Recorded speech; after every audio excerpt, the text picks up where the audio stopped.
सिद्धेभ्यः ॐ नमः सिद्धेभ्यः ॐ नमः सिद्धेभ्यः ॐ शुद्धात्मने नमः।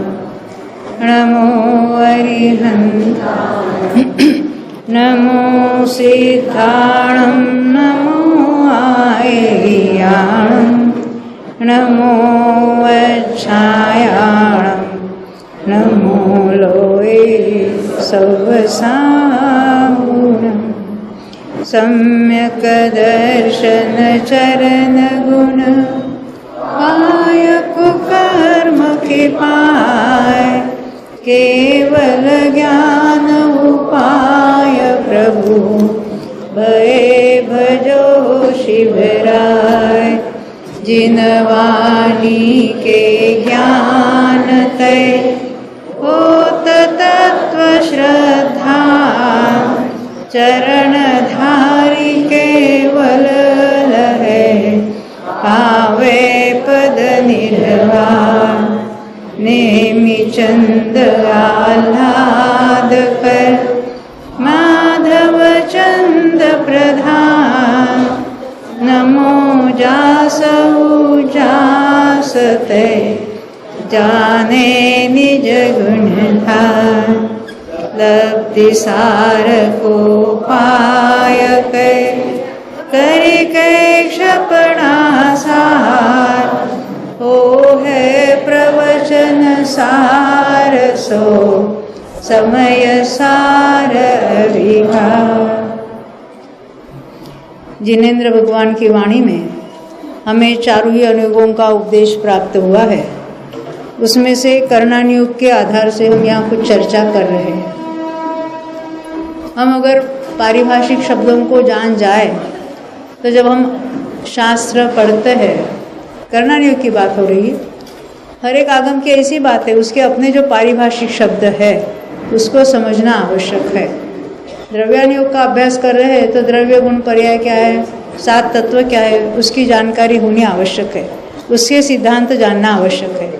ऐसे जब हम कर्णानुयोग की बात कर रहे हैं, कर्णानुयोग की विशेषता क्या है, यहाँ सब जगह निमित्त से कथन हो रहा है और पूरे कर्म की और जीव के परिणामों की बात होती है, अवस्थाओं की बात होती है। वहाँ हमेशा वो निमित्त का कथन पहले करके फिर आगे की बात बताएंगे।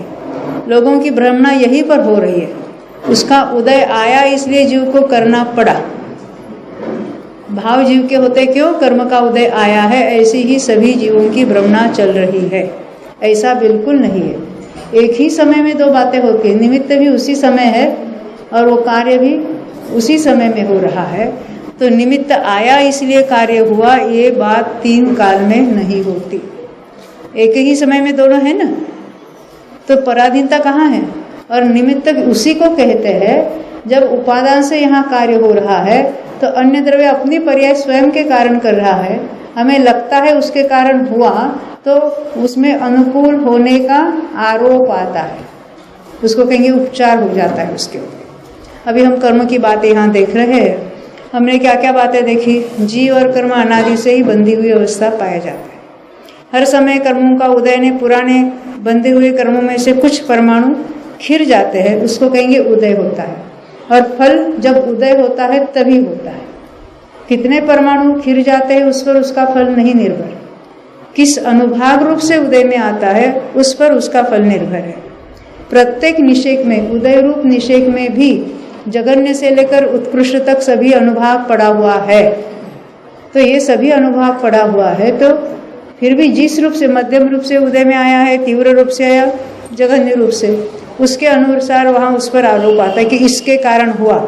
परंतु वो किस रूप से अनुभाग उदय में आना है वो जीव के परिणामों के अनुसार वो हो जाती बात है। जीव पराधीन नहीं है, वहाँ पर एट ए टाइम होने वाली वो बातें हैं। इस तरह से हमको उसको स्वीकार करना है। तो कर्म का बंध होता है ना, कारमाण वर्गणा कर्मरूप होती है। क्यों, हमने देखा था पुराने मोहनीय कर्म के उदय में जीव यहाँ मोहराग देश रूप परिणमित करता है, उसी समय नए कर्मों का बंध होता है, 8 ही कर्मों का बंध होता है। अब यथा योग्य कहाँ कितनी प्रकृतियाँ बनती है, उत्तर प्रकृतियाँ, उसकी चर्चा बंध स्थानों में होती है, उसका अपना यहाँ विषय नहीं हो रहा। पर बंध स्थान किसको कहेंगे? एट ए टाइम जितनी प्रकृतियाँ बनती है उसको कहेंगे बंध का स्थान। ज्ञानावरण की 5 ही प्रकृतियाँ पहले गुणस्थान से लेकर 10वें गुणस्थान तक बनती है, हम कहेंगे 5 प्रकृतियों का एक बंध स्थान ज्ञानावरण का। दर्शनावरण के बंध स्थान कितने हो गए, कोई कहेगा? हाँ, आप कह रहे 3 हो रहे। 3 समझते कैसे हो गए?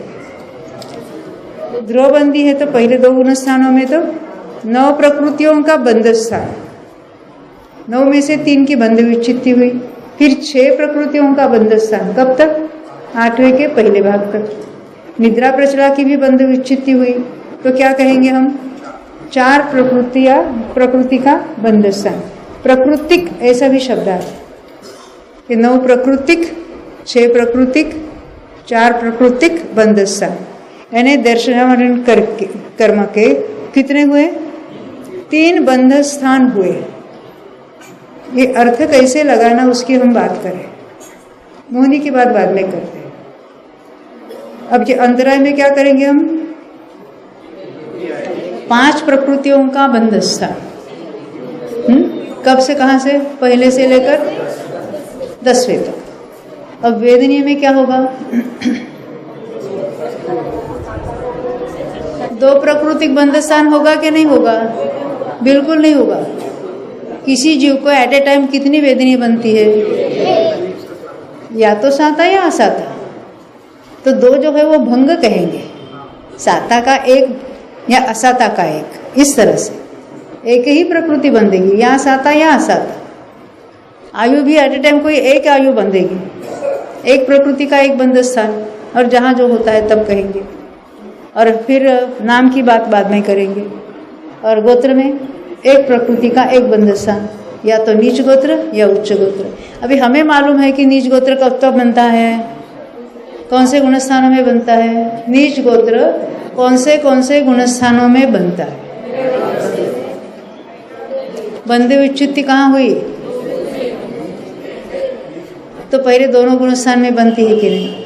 यानी पहले और दूसरे गुणस्थान वाले को या तो नीच गोत्र बंधेगा या उच्च गोत्र बंधेगा, इधर और, पर एक ही बंधेगा।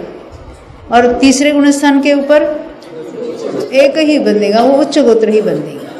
इस तरह से उसका अर्थ होता है बंध स्थानों का। आयु एक ही बनती है तो एक ही प्रकृति बंधेगी। हमने मोहनी और नाम कर्म छोड़े थे, उसमें वैरायटी बहुत है। मोहनी में कितने का बंध होगा? पहले गुणस्थान वाले को कितने प्रकृतियों का बंध हो सकता है? हमने आपको ध्रुवबंदी के नाम भी गिनाए थे, उसमें से मोहनी के ध्रुवबंदी कितनी थी प्रकृतियां, याद है किसी को? हाँ, मिथ्या तो 16 कषाय भय जुगुप्सा, ये नियम से बंधेगी। और कुछ बंधेगा? हास्यरति या रतिशो, यानी 2, 19 और 2, 3 वेदों में से एक वेद एट ए टाइम बंधेगा। कितनी हुई? 22। इसको कहेंगे मोहनी के 22 प्रकृतियों का बंध स्थान किसको होता है? मिथ्या दृष्टि जीव। दूसरे गुणस्थान में मोहनी की कितनी प्रकृतियां बंधेगी? ये कॉमन सेंस है, इसमें कुछ याद भी नहीं करना है। हमने जो अभी लिस्ट बताई उसमें से कौन सी नहीं बंधेगी? हम मोहनी की बात करें, नरक वगैरह उसकी बात नहीं करें। मिथ्यात्व का बंध नहीं होगा, बाकी सबका होगा कि नहीं होगा? तो कितने प्रकृतियों का बंध स्थान होगा? वो 21 प्रकृतियों का बंध स्थान होगा। कितना आसान है। तीसरे में अभी अनंतानुबंधी रुक गए हैं, 21 में से डायरेक्ट 17 पर आ जाएगी बात। तो तीसरे गुणस्थान वाले को कितनी प्रकृतियां बनती है? 17। उसमें ऑप्शन कहाँ होगा? हास्यरति या अरतिशो, और 2 वेद में से एक। मिथ्या दृष्टि को 3 वेद में से एक था। इसको कहेंगे स्थान तो 22 का था और उसके भंग कितने होते हैं? तो भंग जानने के लिए जहाँ ऑप्शनल प्रकृतियाँ होती है उसको मल्टीप्लाई करेंगे तो भंग होते हैं। हमें डिटेल में नहीं जाना है, पर स्थान किसको कहते हैं, भंग किसको कहते हैं, ये हमें मालूम होना चाहिए। याद मत करना उस शब्द का अर्थ क्या है, इसको अगर हमें पता चले तो वहाँ जो लिखा उत्तर तो हमें वहाँ लिखा हुआ है, केवल हमको उसका इंटरप्रिटेशन है, उसको किसको क्या कहते वो मालूम होना चाहिए। वो इतने इतने भंग होते, वो कैलकुलेशन बहुत सारे करेंगे, उसके डिटेल में जाने की ज़रूरत नहीं है। जो प्रकृतियाँ ऑप्शनल बनती है उसको मल्टीप्लिकेशन में करेंगे तो उतने भंग होते हैं। दूसरे गुणस्थान में कितनी प्रकृतियाँ देखी? 21। तीसरे और चौथे में 17। पांचवे वाले को क्या कम होगा? और या प्रत्येक भी चलेंगे। अभी वहाँ कितनी प्रकृतियाँ बंधेगी? 17 में से 4 गई, 13 बंधेगी। ऑप्शन कितना कहाँ होगा? अब वेदों का ऑप्शन चला गया। तीसरे गुणस्थान से एक पुरुष वेद ही बंध रहा है, ऑप्शन कहाँ रहा? हास्यरति या शोकरति। समझ में आई बात? तो उसके भंग कहेंगे, 2 भंग हो जाएंगे। और जहाँ हास्य बनती है उसके साथ हास्य के साथ रति ही बनती है। ऐसा नहीं कि हास्य और अरति और शोक और रति, ऐसा कॉम्बिनेशन नहीं हो सकता। हास्य है वहाँ रति ही बंधेगी, शोक है वहाँ अरति ही बंधेगी, वो युगल उसको कहेंगे। ऐसा ही ऑप्शन होगा, अदरवाइज ऑप्शन नहीं होगा। तो हमने देखा था 5वें गुणस्थान वाले को कितने बनती है। हमने पहले 21 में से 4 माइनस किए तो 17 हुए थे। 5वें वाले को कितनी बनती है? कैसे 13? कौन कौन सी 13 बन रही है? हाँ, 8 कशा है, प्रत्यय अनावरण की 4, संज्वलन की 4, फिर 8 हो गया। एक वेद यानी पुरुष वेद कितने हुए? 9। और हास्य रति कितने हुए? 11। और कुछ रह गया? वैजुगुप्सा, वो ध्रुवबंदी है, उसको भूलना नहीं है। तो कितने हो गए? 13। हमने कैसा देखा? मिथ्यात्व में 22, दूसरे गुणस्थान में 21, उसमें से 4 कम होकर तीसरे चौथे में 17, उसमें से 4 कम होकर 5वें वाले को 13। अब यहाँ 6ठे 7वें वाले को और क्या कम होगा? 6ठे की बात करते हैं। 4 गए तो 13 में से 4 गई, कितनी रह गई? 9। तो कहेंगे 9 प्रकृतियों का स्थान होता है। तो 9 प्रकृतियों में कहाँ ऑप्शन है 6ठे वाले को? बंध विच्छित्ति अरति और शोक की हुई, यानी बंध है वहाँ पर, तो बंध का ऑप्शन है वहाँ पर। तो हास्य रति या शोक रति ये वहाँ ऑप्शन है, परंतु 7वें वाले को ऑप्शन नहीं, पर प्रकृति उतनी 9 बन रही है। समझ में आती है ना? अब 8वें वाले को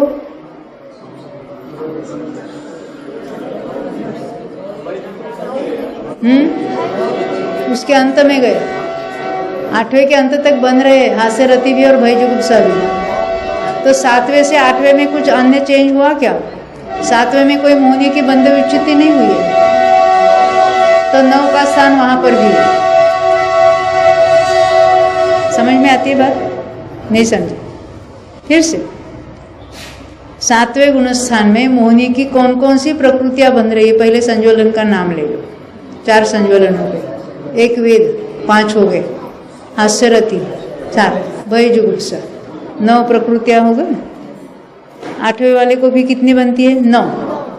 9वें वाले को क्या बन रहा है? हाँ? क्या घटेगा? पहले कितने हो? 9वें के शुरुआत में कितनी प्रकृतियों का बंध होगा? एक वेद तो बन रहा है, 4 संज्वलन बन रहा है, और हास्य रति नहीं बन रही है। नहीं, क्यों नहीं बन रही है? 8वें के अंत में उसके बंध की विच्छित्ति हुई। ये आपको याद नहीं है, पर पढ़कर तो हम सुन सकते हैं ना। अभी केवल सुनना है आपको। गाय को देखा? अपनी गाय को क्या करते हो? वो चारा घास खा लेती है और आराम से बैठकर जुगाली करती है। अभी हम आपको 5 दिन में बहुत सारा मैटर दे रहे हैं जो डाइजेस्टेबल नहीं है ना। आपको अभी सुनना है, बाद में थोड़ा थोड़ा उसमें से माल निकाल कर उसकी जुगाली करते रहना। जुगाली समझते मराठी लोग? रवंथ करतात गाय हैं। वैसे अभी हमने सुने हैं शब्द, बाद में थोड़ा थोड़ा उसमें से जैसे 6 घंटे के बदले रोज उसमें से 1 घंटा तो सुन सकते हैं या देख सकती है, उसकी पढ़ सकती है, तो आपका ये सभी अभ्यास हो जाएगा। और क्या है, बीच बीच में जरा पॉलिशिंग ज़रूरत है। बहुत दिन नहीं सुनेंगे तो ये सब भूल जाने वाले, हम भी भूल जाते हैं। हाँ, तो बार बार थोड़ा सुनना पड़ेगा, देखना पड़ेगा, तो ये बातें ख्याल में आ जाएगी और बड़े ग्रंथों का अर्थ आपको स्वयं भाषित होने लगेगा। तो हमने कौन सा बंध स्थान देखा अभी? 9वें गुण स्थान में क्या क्या बन रहा है? एक वेद, हाँ, हम मात्र मोहनी की बात कर रहे हैं, तो कितने का स्थान कहलाएगा? अभी 9वें गुण स्थान के बहुत भेद करेंगे हम बंध की अपेक्षा से। पहले भाग में 5 का बंध था, अब वेद का उदय मिट गया तो बंध भी मिट गया। अब कितने का स्थान होगा? 4 का। क्रोध का बंध भी और उदय भी मिट जाएगा, 3 का, फिर 2 का, फिर 1 का। तो ऐसा आता है। मोहनीय के बंध स्थान कितने हैं? तो ऐसा लिखेंगे 22, 21, 17, 13, 9, फिर 5, 4, 3, 2, 1। कितने हुए? 10 हुए। ये उसका अर्थ होता है उसके बंध स्थान। ऐसे नाम कर्म के भी बंध स्थान होते हैं। नाम कर्म में कैसे कैलकुलेट करेंगे? तो कौन सी गति बांध रही है, कौन सी जाति बांध रही है, उसके अनुसार वहाँ कितनी प्रकृतियाँ बनती है, हम उसके डिटेल में नहीं जाने वाले। फॉर एग्जाम्पल, एक इंद्रिय के अपर्याप्त संबंधी बंध कर रहा है, बंध करने वाला कौन से गति का जीव होगा? मनुष्य और तिर्यंश। देव कैसे होगा? देव एक इंद्रिय का बंद करेंगे, अपर्याप्त नहीं करेंगे। देव एक इंद्रिय संबंधी पर्याप्त का बंद कर सकते हैं। तो एक इंद्रिय संबंधी बंद करने वाला कौन कौन सी प्रकृतियां बांधेगा? तो कहाँ उसमें 23 प्रकृतियां बांधते हैं, हम डिटेल में नहीं जाएंगे। और एक इंद्रिय संबंधी पर्याप्त का बंद करने वाला 25 बांधेगा, और आतप उद्योत बांधेगा तो 26 बांधेगा। अभी ये कैसी है, कौन सी है, उसके डिटेल में नहीं जाएंगे। पर किसको बंध स्थान कहते हैं? किस नाम कर्म के बंध स्थान? एक इंद्रिय संबंधी अपर्याप्त का 23 वाला स्थान, एक इंद्रिय पर्याप्त या द्विंद्रियादि अपर्याप्त का 25 वाला स्थान, एक इंद्रिय उद्योत अब उसके साथ आतप उद्योग के साथ 26 वाला। देवगति जो बांध रहा है वो 28 प्रकृतियां बांधता है। तीर्थंकर के साथ 29 बांधेगा, आहारक द्विक और तीर्थंकर के साथ और 31 बांधेगा। बिना आहारक के ऐसे कॉम्बिनेशन हो सकते हैं। नरक गति के साथ नरक गति युत उसको गिनते हुए 28 का स्थान होता है। अब तिर्यंच गति बांधने वाला पर्याप्त संबंधी तो 29 का स्थान होता है। उद्योत होगा तो 30 का स्थान होगा। इस तरह से उसके बंध स्थान होते हैं, नाम कर्म के बंध स्थान। हमने मोहनी के देखे और नाम कर्म के, उसमें जरा बहुत सोचना पड़ता है। बाकी क्या, ज्ञानावरण तो 5 के 5 बन रही है, दर्शनावरण में 3 अलग अलग देखे, अंतराय 5 के 5 बन रहे थ्रू आउट। 5 प्रकृतियों का एक बंध स्थान। मैक्सिमम वहाँ कितनी प्रकृतियाँ बनती है उसकी संख्या को हम कहेंगे इतना बंध स्थान है। ये बंध स्थान किसे कहते हैं उसकी बात है। अब ये हमने बंध की संबंधी बहुत सारी चर्चाएं की। अब हमें उदय संबंधी कुछ बातें सीखनी है। तो बंध योग्य हमने 120 का हिसाब किया था। उदय योग में कितने ले रहे हम? 122, क्योंकि जो सम्यक मिथ्यात्व और सम्यक प्रकृति है वो तो बाद में तैयार होती है, वो बंधने वाली प्रकृति नहीं है, पर सत्ता में पाई जाती है। कब? सम्यक होने के बाद। क्योंकि जितने मिथ्यात्व के निषेक है उतने ही निषेक सम्यक मिथ्यात्व के, उतने ही निषेक सम्यक प्रकृति के बनेंगे। परंतु डिफरेंस क्या होगा? अनुभाग। जितना मिथ्यात्व का है उसका अनंतमय भाग प्रमाण सम्यक मिथ्यात्व का, उसके अनंतमय भाग प्रमाण सम्यक प्रकृति का। समझ में आती है बात? और संख्या के, परमाणु की संख्या की अपेक्षा बात करेंगे, मिथ्यात्व में जितने परमाणु है अनंतानंत है, उसके असंख्यातवे भाग प्रमाण सम्यक मिथ्यात्व के परमाणुओं की संख्या, और उसके असंख्यातवे भाग प्रमाण सम्यक प्रकृति के परमाणुओं की संख्या। तो ये अभी हम देख रहे हैं कि उदय की बात अपनी जो हो रही है, उदय की विचित्ति देखनी हमको। तो पहले गुणस्थान में और दूसरे गुणस्थान में मिलकर 14 की बात हमने देखी। उसमें क्या कॉम्बिनेशन हो सकते हैं? पहले में 5 कहेंगे तो दूसरे में 9 कहेंगे, और दूसरे क्या होते, पहले में 5 + 5 10 कहेंगे तो दूसरे में 4 कहेंगे। तो जो 5 फिक्स है पहले में वो कौन सी है, तो मिथ्यात्व, सूक्ष्म, साधारण, अपर्याप्त और आतप। आतप को वहाँ लेने का कारण हमने देखा था, क्योंकि ये दूसरे या पहले का ये ऐसे 2 मत क्यों होते हैं, क्योंकि जो सम्यक्त्व से गिरा है, कौन से, औपचारिक सम्यक्त्व से गिरकर जो सासाधन में आता है, देखो सम्यक्त्व से गिरकर मिथ्यात्व में जाकर तो कहीं पर भी जा सकता है। यहाँ बात सासाधन के साथ अन्य भाव में जाने की बात है, क्योंकि हमको दूसरे गुणस्थान के उदय की बात यहाँ कह रहे, तो दूसरा गुणस्थान है और एकेंद्रिय जाति का उदय है। ऐसा कब हो सकता है कि दूसरे गुणस्थान के साथ मरकर जो एकेंद्रिय में जन्मा है, तो शरीर पर्याप्ति पूरी होने के पहले पहले उसकी क्या पोजीशन है, उसका सासाधन गुणस्थान है, और बाकी किसका उदय चल रहा है, एकेंद्रिय जाति का वगैरह वगैरह। तो जब पर्याप्तों में उत्पन्न होते, एकेंद्रिय पर्याप्त है, द्विंद्रिय पर्याप्त, इंद्रिय पर्याप्त, चतुर्ंद्रिय में उत्पन्न हो सकता है, एक मत ये है। तो उसकी अपेक्षा से दूसरे गुणस्थान में सासाधन गुणस्थान, यानी सासाधन गुणस्थान में इन प्रकृतियों का उदय कहाँ, कौन से, एकेंद्रिय, द्विंद्रिय, तीन्द्रिय, चतुरिंद्रिय वगैरह। स्थावर एकेंद्रिय के साथ स्थावर आ जाता है, समझ में आती है बात। इसलिए हमने उसमें 5 प्रकृतियां कही। दूसरा मत क्या है, हाँ सासाधन के साथ मरता है और मरकर एकेंद्रिय में जा सकता है, परंतु सासाधन में जब मरा तो उस मरण के पूर्व में मारणांतिक किया। ये मारणांतिक क्या बाला होते हैं मालूम है, मारणांतिक समुद्घात कहते हैं उसको। समुद्घात किसे कहते हैं, मूल शरीर छोड़े बिना आत्म प्रदेशों का बाहर निकसना, उसको कहेंगे समुद्घात। तो मेरा प्रश्न है, जब समुद्घात होता है तो वो समुद्घात के साथ तेजस कार्बन जाएगा कि नहीं जाएगा, जाएगा।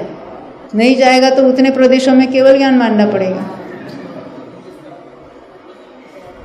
मारणांतिक समुद्घात का अर्थ क्या है, मरण के एक अंतर्मुहूर्त पहले जहां जन्म लेना है, क्योंकि आयु बंध हो चुका है तभी तो मारणांतिक होगा, तो कहाँ जन्म लेना है वो जगह भी निश्चित है उसकी, तो वहां तक आत्म प्रदेश फैले रहते हैं। जैसे हम कहते हैं 1 मोड़ से या 2 मोड़ से या जैसे जाना है, उसका जो रूट है, जो रास्ता है, उसका जाने का मार्ग है, वो तो सुनिश्चित है। तो वहाँ प्रदेश फैले रहते हैं, कहाँ तक, ये तो मैक्सिमम पॉसिबिलिटी वहाँ तक फैले है। हो सकता है एक प्रदेश ही बाहर फैले, हो सकता है 1 फुट भर फैले, एक हो सकता है 1 मोड़ तक फैले, डिपेंड्स। परंतु कहाँ तक फैले रहते हैं, जहाँ उत्पन्न होना है वहाँ तक फैले रहते हैं। मरकर जैसे जाएगा वैसे वो प्रदेश फैले रहते हैं, उसको कहेंगे मारणांतिक समुद्घात, मरण के एक अंतर्मुहूर्त पहले। अब ये जो सासाधन के साथ जो मारणांतिक समुद्घात कर रहा है वो कौन से गति का जीव है यहाँ पर,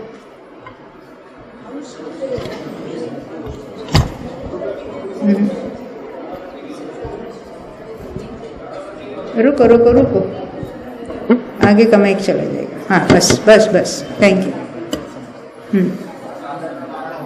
हाँ ये ठीक है, चलो आगे बढ़ेंगे।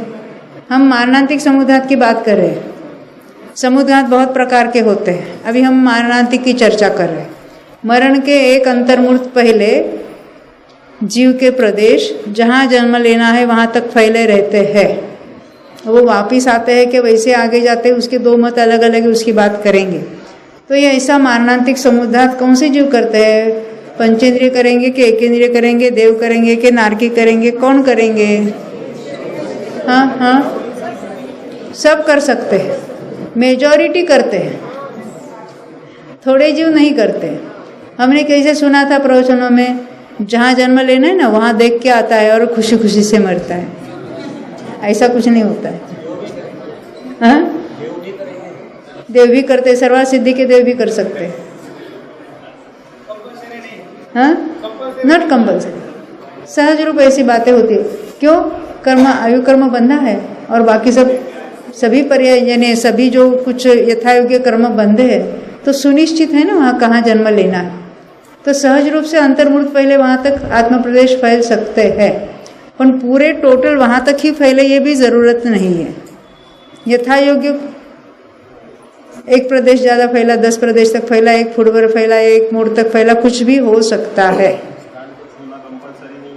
कुछ संपन्न नहीं थी, वहाँ तक ही जाना चाहिए, पर मैक्सिमम हमको कैलकुलेट करना है क्षेत्र, तो हम वहाँ तक की बात करेंगे। उसके बाद मरण के पूर्व दो बातें आती हैं कि मरण के समय में क्या होता है, वो पूरा समेट कर मूल शरीर में आता है और फिर पूरे के पूरे आत्म प्रदेश पहले मोड़ तक, दूसरे समय में दूसरे मोड़ तक, फिर तीसरे समय में पहुंच जाते हैं।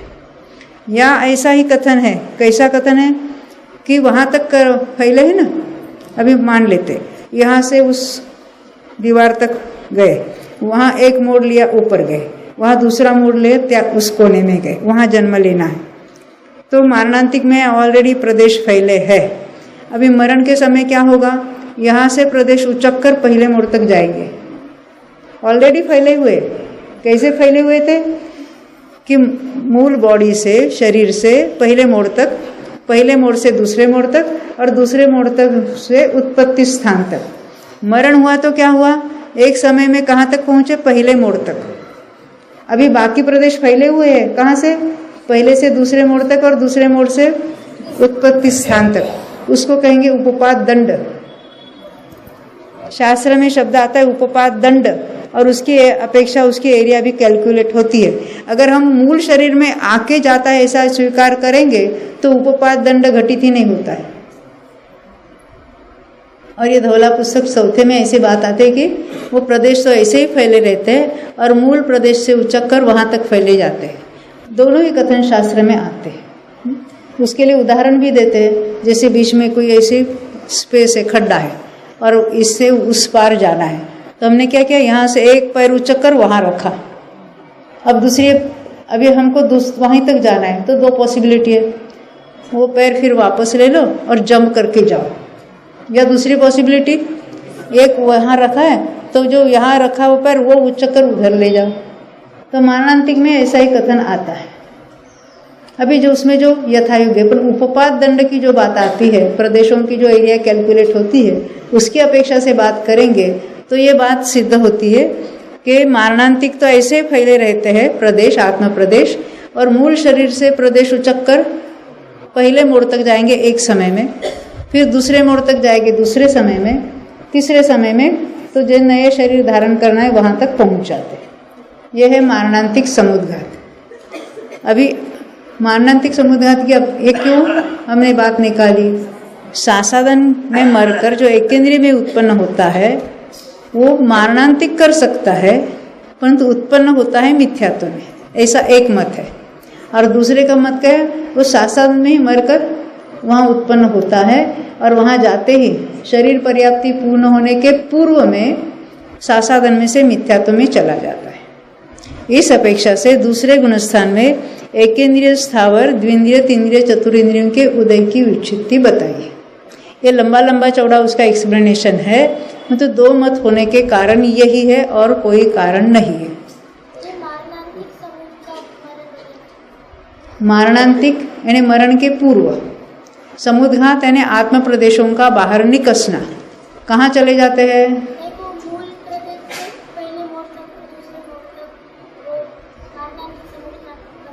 मारणांतिक समुद्घात मरण के पहले होता है।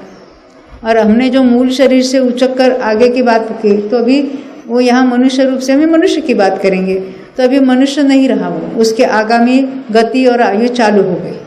तो उसके पहले समय में पहले मोड़ तक पहुँचा, दूसरे समय में दूसरे मोड़ तक पहुँचा, तीसरे समय में शरीर ग्रहण कर दिया। और जो बिना मोड़ से जाता है उसका क्या है, डायरेक्ट वहाँ पहुँच जाता है। ख्याल में आई बात। तो उदय विच्छित्ति भी आगे बढ़ाते हैं। तो पहले 2 गुणस्थान की हो गई ना, पहले में हमने 5 या 10 देखे और दूसरे में 4 तो फिक्स है, अनंतानुबंधी 4। पहले में 10 प्रकृतियाँ कहेंगे तो दूसरे में 4 प्रकृतियाँ कहेंगे। पहले में 5 ही लेंगे तो दूसरे में 5 और 4 9 कहने पड़ेगी। आगे के गुणस्थानों में 2 मत नहीं है। अब तीसरे गुणस्थान की बात, अभी हमको बंद की बात नहीं सोचनी, उदय की सोचनी है। गड़बड़ी होगी, होने दो, कोई बात नहीं है, पर हमें सोचने की आदत डालेंगे ना, तो तीसरे गुणस्थान में बंध है, आगे कहीं भी बंध नहीं, सॉरी उदय। इतनी आदत होती है ना, कहते हमने क्या बोल दिया पता नहीं चलता है। तो तीसरे गुणस्थान में जिसका उदय है और आगे के गुणस्थानों में उस प्रकृति का उदय नहीं है, ऐसी कौन सी प्रकृति है? सम्यक मिथ्या। तो आप कहेंगे पहले दो गुणस्थानों में भी उसका उदय नहीं था, हाँ, उसको कहेंगे अनुदय। फिर से सुनना, पहले गुणस्थान में सम्यक मिथ्यात्व का उदय था क्या?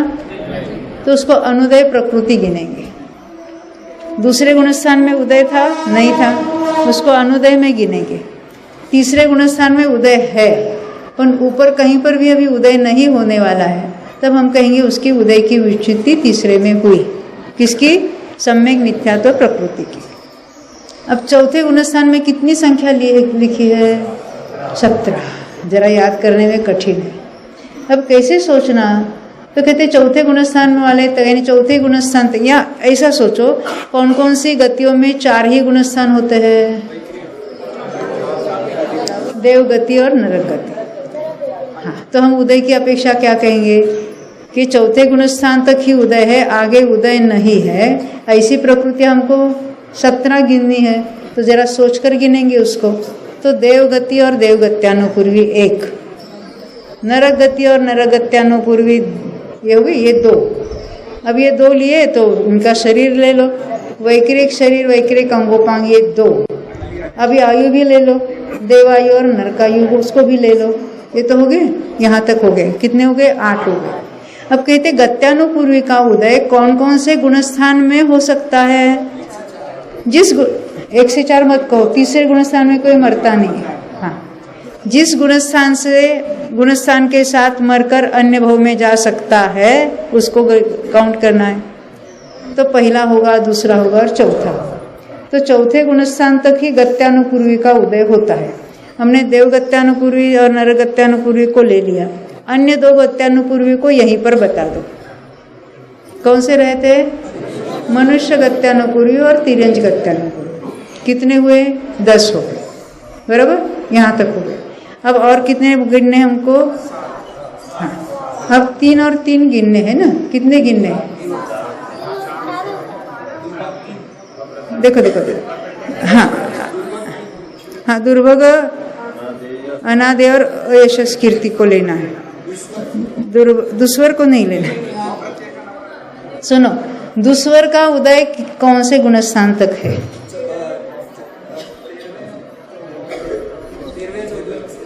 14वें में तो अयोगी है,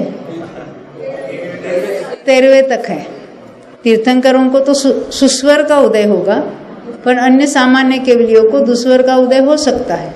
तो यहाँ दुस्वर को नहीं लेना, तो किसको लेना? दुर्भग, अनादेय, अयशस कीर्ति। देखो, अयशस कीर्ति का उदय तो चौथे तक ही है, आगे उसका उदय नहीं होगा। ख्याल में आते हैं ना? आगे तो यशस कीर्ति का ही उदय चलता रहेगा। तो हमने क्या देखा? दुर्भग, अनादेय, अयशस कीर्ति। और कौन सी बातें रह गई? वो तो रह गया, उसको पहले काउंट करना था ना। तो अनंतानुबंधी ना, अप्रत्याख्यान, क्रोध, मान, माया और लोभ। कितने हुए? 12 और 5 17। हम 12 और 5 कहेंगे।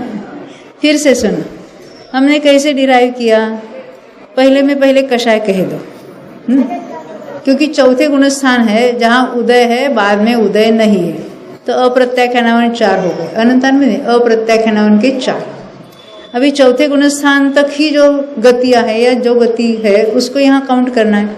तो देवगति देवगत्यानुपूर्वी, नरगति नरगत्यानुपूर्वी, उनका शरीर कौन सा? वैक्रिक वैक्रिक अंगोपांग। उनकी आयु को भी बता देना, देवायु और नरकायु।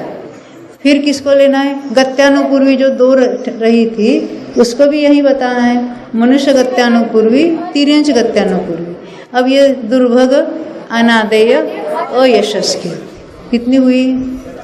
पहले हमने 12 गिनी हुई और फिर 5 गिनी, 12 और 5 17 हुई। ये 17 प्रकृतियों के उदय की विच्छित्ति चौथे गुणस्थान में होती है।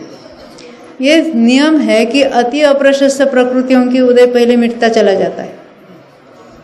जितना जितना हम लगता है ना कि अरे हमने इतना पाप किया, आज तक क्या होगा हमारा क्या होगा, हमने इतना पाप किया, चिंता की जरूरत नहीं है। अगर सम्यक तो प्राप्त करो, ऊपर के गुणस्थानों में चले जाए तो ये पाप प्रकृतियों का उदय होने वाला ही नहीं है। अंदर रहते रहते उदय होगा कैसे, अन्य प्रकृति रूप होकर खिल जाएगी, आपको उसका फल नहीं मिलने वाला। ये हमारे हाथ की बात है ना, और ये सहज प्रोसेस है। कर्म की तरफ देखकर उसमें हमको कुछ नहीं करना है। जीव तो तत्व विचार करता है और दूसरा क्या करता है, भेद विज्ञान करता है। नहीं, क्या करता है, राग से मेरा स्वभाव भाव जुदा है, उसका लक्ष्य छोड़कर अपने स्वभाव का लक्ष्य करते ही उसको सम्यक्त्व की प्राप्ति होती है। जैसा सब देखो, राग का लक्ष्य करता है, राग दुख रूप भाव है कि सुख रूप है, और शुभ भाव तो दुख रूप भावों का लक्ष्य करता है तो स्वयं दुख रूप परिणमित होता है। अब उसको लक्ष्य किसका करना है, ज्ञान कहाँ लगाना है उसको, स्वभाव कैसा है, अनंत सुख रूप, तो उसका लक्ष्य करके जो उपयोग वहाँ ले गया तो वो पर्याय कैसी होगी, उसमें भी अतीन्द्रिय आनंद उत्पन्न होगा।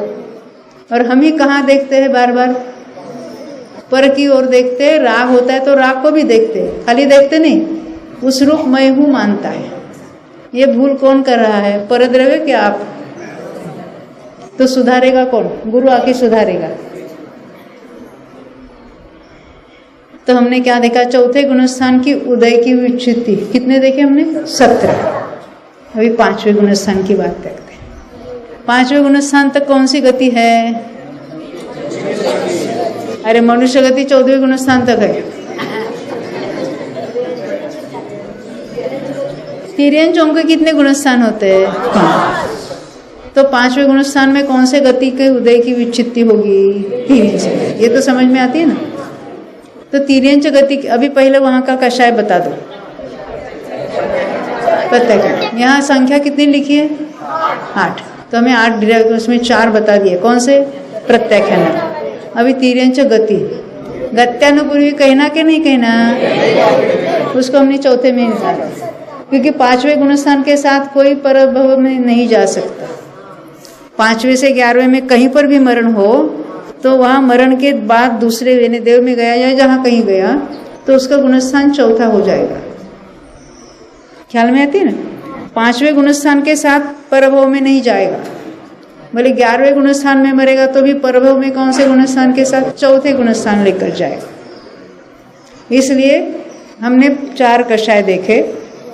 तिर्यंच गति, गत्यानुपूर्वी को नहीं लेना, किसको लेना, अभी तिर्यंच आयु को ले सकते हैं, और किसको लेना, उद्योत को लेना। और तिर्यंच गति के साथ गोत्र कौन सा ले सकते हैं, निज गोत्र को लेना। ये हमने याद नहीं, मेरे सामने भी कुछ लिखा हुआ नहीं है, हमको डिराइव करना है कौन से हो सकते वहां पर, है ना। हाँ, हो गए ना। हाँ, 5वें गुणस्थान की कितनी देखी, 8। अभी 6ठे गुणस्थान, अभी उदय की बात चल रही है, बंद की नहीं, सोचना। 6ठे गुणस्थान तक जिसका उदय है, आगे जिसका उदय नहीं है, ऐसी प्रकृतियों को हमको सोचना है। ये तीर्थंकर त्रियंच गति का गत्यानुपूर्वी नहीं हो रही है, पर त्रियंच आयु क्यों, क्योंकि जब गत्यानुपूर्वी नहीं होगी तो आयु का क्या करेंगे। यहाँ उदय की बात चल रही है। तिर्यंच 5वें गुणस्थान में है। तिर्यंचों के गुणस्थान कितने होते हैं, 5। यानी 5वें गुणस्थान तक तिर्यंच गति का उदय है, आगे नहीं है।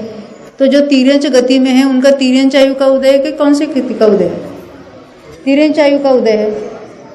नहीं समझे, हम उदय की बात करें। तिर्यंच गति और तिर्यंच आयु, गत्यानुपूर्वी क्यों नहीं लिया, वो तो मरण के साथ यानी उसके साथ अगर परभव में जाता है तो ही लेते हैं। जो मनुष्य मरकर अभी तिर्यंच में उत्पन्न हो रहा है, किसके साथ, सम्यक्त्व के साथ, उपक्षायिक सम्यक्त्व वाला भोग भूमि में जा रहा है, तो वहाँ तिर्यंच गत्यानुपूर्वी का उदय होगा उसका। इसलिए 4थे गुणस्थान तक ही उसको लिया। 5वें के साथ कोई मरकर परभव में नहीं जाता, 5वें में मरा तो उसका यहाँ का गुणस्थान 5वां था तिर्यंच का, मर कर जाएगा देव में तो देव होगा 4थे गुणस्थानवर्ती। तो तिर्यंच गति लिए, तिर्यंच आयु लिए। तिर्यंच गति के साथ गोत्र कौन सा लगाया था? तो वो नीच गोत्र, यानी वहाँ तक उसका उदय है। और फिर उद्योत का उदय तो तिर्यंचों के होता है, उसको भी वहीं पर ले लिया। समझ में आई बात? यानी वहाँ तो हमें पुस्तक में नाम लिखे हुए मिलते हैं, परंतु हमें ऐसा क्यों कहा, इस तरह से उसको, या हम अपने मन से उसको डिराइव करने की कोशिश करेंगे, तो ये उसके पीछे का रीजनिंग है। अब छठे गुणस्थान के उदय की विच्युति हमको देखनी है। तो हाँ, छठे गुणस्थान में क्या क्या बातें होती है?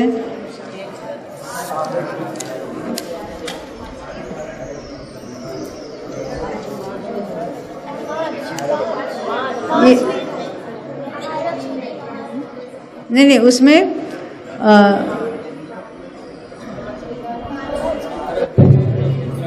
आहारक द्विक और शयनबुद्धि 5 होने चाहिए। क्या लिखा है वहाँ? हाँ, तो 5 की बात हो रही है। उदय की विच्युति बंद हमने 6 की देखी थी, उदय में 5 को लेना है। एक प्रश्न कौन बोल? हाँ शीतल, हाँ बोलो। तो जरा फिर से रिपीट करना प्लीज। चौथे गुणस्थान तक नीच गोत्र का उदय होता है। कौन से? नीच गोत्र का चौथे गुणस्थान तक उदय होता है, उसके बाद नहीं होता। लेकिन शास्त्र ऐसा भी कथन है कि जो शूद्र लोग होते हैं वे भी पंचम गुणस्थान प्राप्त हो सकते हैं, तो उसका तो नीच गोत्र ही होगा। बिल्कुल, इसीलिए उसका उदय बताया। पंचम तक है, पंचम गुणस्थान तक। हाँ, अभी हम पंचम गुणस्थान की बात देखी ना। चौथे गुणस्थान में नहीं हो। अच्छा, हमें चौथे में डिराइव किया, चौथे ने में डिराइव किया। और बाद में उनके तो गोत्र भी बदलता है, तो पांचम गुणस्थान के कारण उसकी भी सूक्ष्म चर्चा, उसके में नहीं जाएंगे। 5वें गुणस्थान की हमने उदय विच्युति देखी, अभी छठे गुणस्थान की देखनी है। तो ऐसी कौन सी प्रकृतियाँ कि अन्य कहीं पर भी उदय में नहीं आती और छठे में ही उदय में आती है? आहारक शरीर और आहारक अंगोपांग, क्योंकि आहारक शरीर की रचना, वहाँ जाना फिर वापस आना, ये छठे गुणस्थान में ही हो सकता है। उसी के अंदर, उसके काल से भी छोटे काल में ये सब बातें होती है। तो आहारक और आहारक अंगोपांग है। और कौन सी प्रकृतियाँ कि उसके छठे के ऊपर उसका उदय नहीं है? स्त्यान, वृद्धि, निद्रा निद्रा और प्रचला प्रचला। तो ये 5 प्रकृतियों के उदय की विच्युति छठे गुणस्थान में होती है। दो प्रकृतियां लिए। ये बंधन संघात को अलग से नहीं गिनते हैं हम, शरीर और अंगोपांग द्विक की बात करते हैं हमेशा। ये छठे गुणस्थान के, अब आपस में बात मत करो। छठे गुणस्थान में कितने प्रकृतियां देखी हमने? 5। अभी 7वें में कौन सी देखनी है? एक शोभशम सम्यक्त्व यानी वेदक सम्यक्त्व के गुणस्थान कौन से है? चौथा, पांचवा, छठा, सातवां, यानी 7वें तक ही सम्यक प्रकृति का उदय है। एक हो गई। और किसको लेना है? हाँ, नीचे के 3 सहना है, क्योंकि हम कहते ना इस काल में मोक्ष नहीं, उपशम शरीर नहीं चढ़ता। क्यों नहीं चढ़ता? तो ऊपर के सहनन नहीं है। तो नीचे के सहनन कहाँ तक है? 7वें तक है। यानी इस काल में भी जीव 7वें गुणस्थान तक का पुरुषार्थ कर सकता है। एवं छठे सहनन वाले भाई कर सकते हैं। नीचे के 3 सहने कौन से? नीचे के 3 है? सबसे लास्ट वाला 6 नंबर का कौन सा?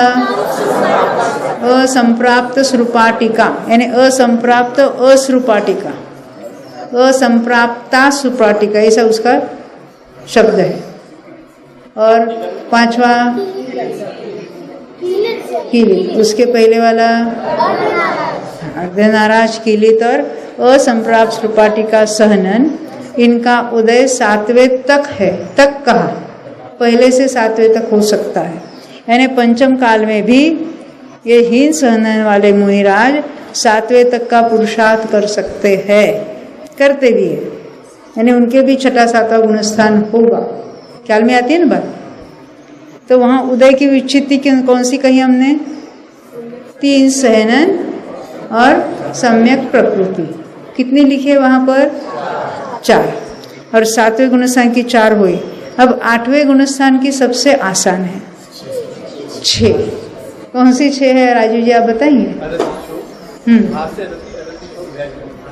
हास्य, रति, अरति, शोक, भय, जुगुप्सा। 8वें गुणस्थान तक उदय है, 8वें के अंत ऊपर 9वें में आदि उसका उदय नहीं, उदय की बात है।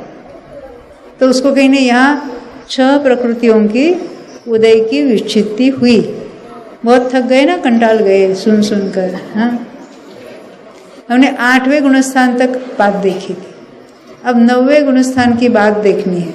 वहाँ उदय की बात हो रही, जो मैंने पहले बंद में घोटाला किया था ना वो भी उदय में लगाना है। वेदों का उदय कहाँ तक है? कौन से वेद का उदय 9वें तक है? तीनों। यहाँ भाव वेद की बात होती है। द्रव्य ने शरीर की अपेक्षा जिसको हम पुरुष कहेंगे वो द्रव्य वेद कहलाता है, और भाव वेद की अपेक्षा पुरुष वेद है, स्त्री वेद है, नपुंसक वेद है। ऐसे जो द्रव्य से पुरुष है, जो मुनिराज है, वो तो ऊपर श्रेणी चढ़कर मोक्ष भी जा सकते हैं। परंतु वेदों का उदय कौन से गुणस्थान तक है? तो कहते 9वें गुणस्थान तक। तो तीनों वेदों को यहाँ लेना है। और किसका किसका यहाँ उदय है जो ऊपर इसका उदय नहीं है, ऐसे कौन से लेना है? हमें 9वें गुणस्थान की बात देख रहे ना। हाँ, कौन से?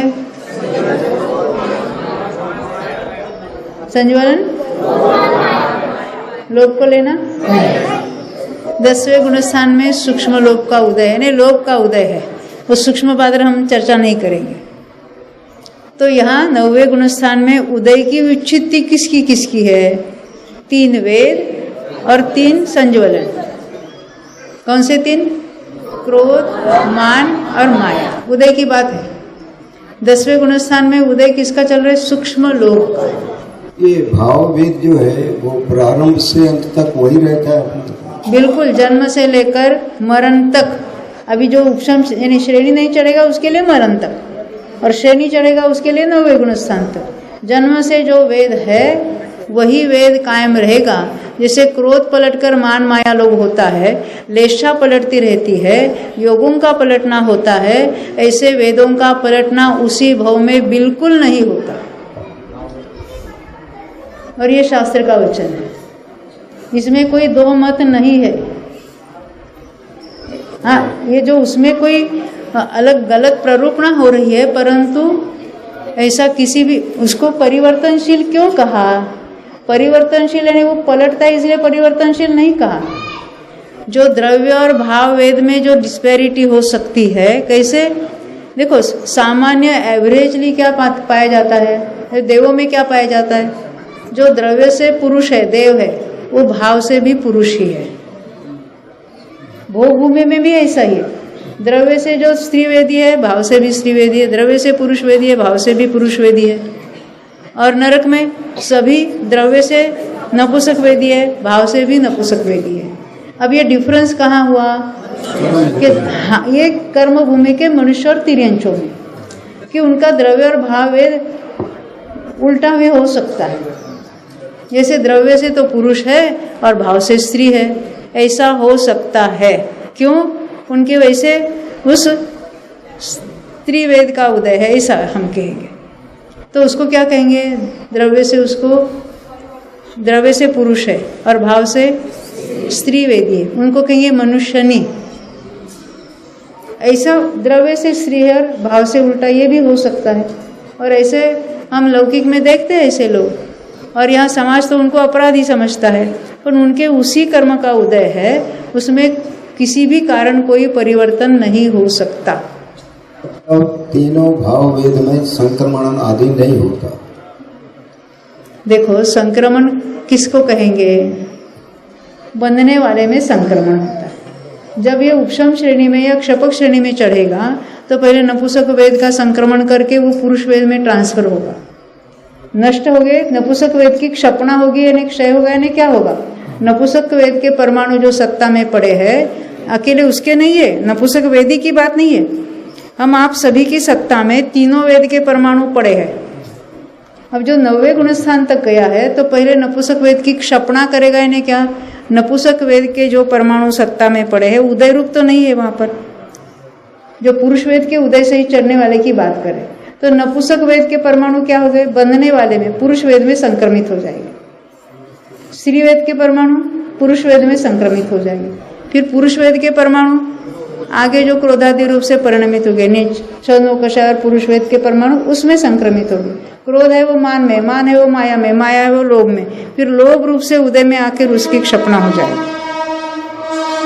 ये तो उसका साइंस है उसके पीछे का।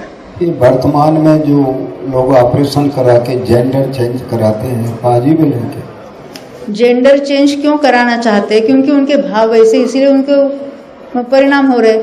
ऐसे कोई भी जाकर अपना जेंडर चेंज करने के, यानी सेक्स चेंज करने का कोशिश तो नहीं करेगा।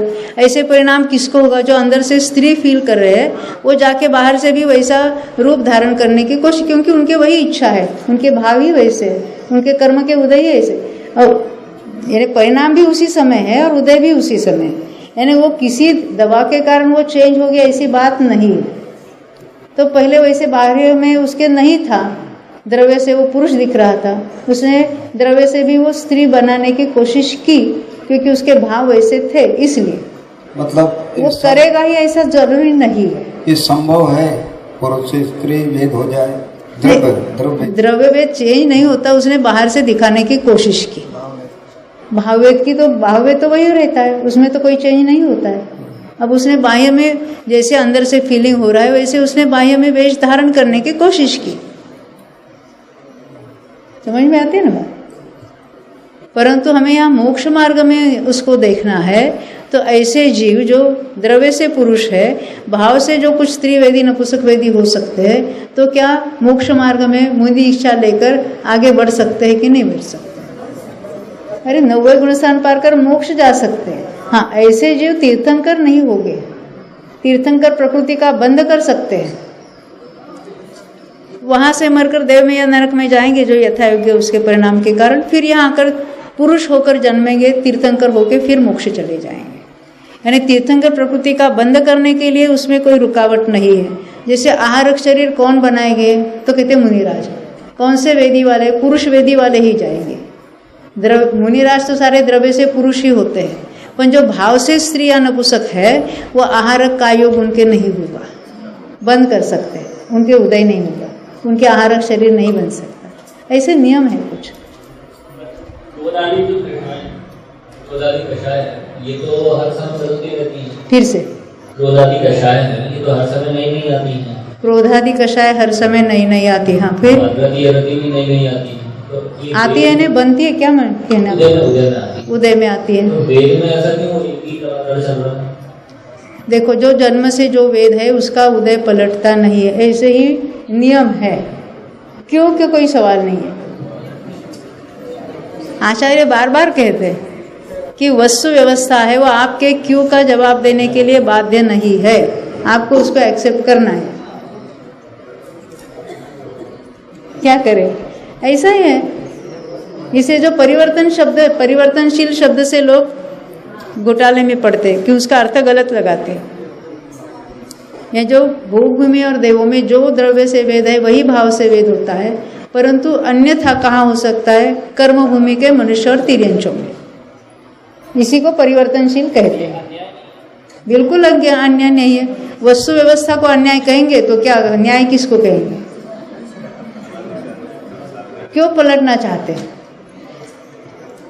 वो पलटे ऐसा क्यों चाहते हैं? जो है वैसे उसको एक्सेप्ट करनेंगे ना हम। आपने अभी बताया कि जो जन्म से भावभेद होता है वही अंत तक रहता है। बिल्कुल, अंत तक है ना, उस भाव में। हाँ, उसी भाव की। बिल्कुल बिल्कुल। हाँ, तो अभी आप बता रहे उसमें कहाँ जाके चेंज हो जाता है संक्रमण माने पुरुष वेद? वो हमने सत्ता वाले जो है उसकी बात की, उदय वाले की नहीं बात की। आप हमको पकड़ना चाहते हैं, हमने बोला हुआ है। ये चर्चा अपनी दूसरी तीसरी बार हो रही है हालांकि हो चुकी परसों में। क्या चर्चा बहुत बार हुई है, बहुत बार हुई है। और इसलिए करते कि उसी में कंफ्यूजन बहुत हो रहा है। एक तो इसकी चर्चा खुलेआम कोई करता नहीं ज़्यादा, और उसमें इतना कन्फ्यूजन है, और हमने आज तक उल्टा मान के या सुन के रखा, सुन की बात है। मनोमाफिक उत्तर नहीं आता तब तक चर्चा चलती रहती। हाँ मन के माफिक उत्तर नहीं आता। हाँ हम कहते हैं हम तर्क कैसे उल्टे लगाते हैं, why it is not possible, why is it so, it is ऐसा ही है, ऐसा कभी स्वीकार नहीं करते हैं, उल्टा सोचते रहते हैं ना। क्या, अरे हम जहाँ जहाँ जाते प्रवचन में सब जगह यही चर्चा आती है, क्योंकि हम करणान योग परिचय में मार्गणा सिखाते हैं, वेद मार्गणा की बात आती है तो लोग ऐसा कहते हैं, अरे ये हमने तो सुना है ऐसा, क्या है, क्या सुना है, और सबके लिए एक ही उदाहरण सब लोग देते हैं, कौन सा, आपने भी सुना है कि झांसी की रानी स्त्रीवेदी थी और घोड़े पर बैठकर युद्ध करने को गई तो उसके पुरुष वेद हो गया। अरे वेद का ये कार्य नहीं है, जो सेक्सुअल अट्रैक्शन है अन्य जो सेक्स के प्रति वो है वेद का कार्य। अभी वेद कहने से हमें भ्रमणा होती है, कोई हम मैथुन वगैरह बदल उसकी चर्चा करने लगते हैं, उसकी सोचते हैं। अरे गर्भ के बालक को भी हर समय वेद का उदय है कि नहीं है, न्यूबॉर्न का है कि नहीं है, उसके क्या ऐसे परिणाम दिख रहे हैं, उसकी क्या ऐसी कुछ क्रिया दिख रही है, कुछ नहीं है। वो जो कर्म का उदय है उसकी बात बताने जा रही है, और ऐसा कर्म का उदय कहाँ तक होता है, 9वें तक। अब ये जो वेद नाम का जो कर्म है वो प्रशस्त प्रकृति है क्या अप्रशस्त, और पुरुष वेद प्रशस्त है, घाती कर्म सभी अप्रशस्त है परंतु उनका अनुभाग 9वें तक कितना गढ़ गया होगा, वो उसका कोई कार्य तो है ही नहीं है। सभी अप्रशस्त कर्मों का अनुभाग कितना घटते घटते घटते चला जाता है, सम्यक तो होने के पहले ही इतना घटता है तो बाद में कितना घटेगा। यानी ये हम कर्म की भाषा में बोल रहे हैं, हम जीव की परिणामों की तरफ कहेंगे तो उसके वैसे परिणाम भी कितने विशुद्ध विशुद्ध हो रहे हैं। हमें कर्मों की भाषा में बोलेंगे तो ऐसा लगता है, देखो उस कर्म में ऐसा हुआ ना इसलिए जीव के परिणाम सुधरे, क्योंकि कर्म की निमित्त की भाषा बोलने की आदत नहीं है, हम उसी को कर्ता समझ लेते हैं कि कर्म के कारण ये ऐसा हो रहा है, ऐसा लगता है। उसके साथ साथ जीव के परिणाम को लेना है, निमित्त के साथ साथ उपादान से जो कार्य हो रहा है उसकी चर्चा करनी। उपसम सम्यक्ति जिसका काल पूरा नहीं हुआ तो उसमें अनंतानुबंधी का उदय है तो दूसरा गुणस्थान, मिथ्यात्व का है तो पहला गुणस्थान, मिश्र का है तो तीसरा गुणस्थान। उपशम सम्यक्त्व के काल में मिथ्यात्व और सम्यक मिथ्यात्व का उदय नहीं, काल पूरा होने के बाद। नहीं, काल पूरा होने से पहले मात्र अनंतानुबंध, ठीक है। हाँ। तो उसके बाद में जो होता है तो कर्म के कारण हुआ नहीं तो बिल्कुल नहीं।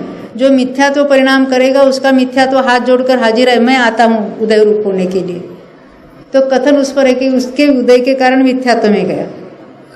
सम्यक मिथ्यात्व के परिणाम किए तो सम्यक मिथ्यात्व प्रकृति हाजिर है, मैं है सामने खड़ा हूँ, तीनों ही सामने खड़े हैं। जीव जैसा परिणाम करेगा उस कर्म का उदय कहलाएगा। पराधीनता कहीं पर भी नहीं है। हमें लगता है ना कर्म का उदय हुआ इसलिए जीव को वहां जाना पड़ा, ऐसा बिल्कुल नहीं है। अपने स्वयं के कारण होता है ना। हो गया ना समय, कितना है हो गया। अच्छा चलो अब ये यहाँ रुकते हैं। बोलो 2400 भगवान जय।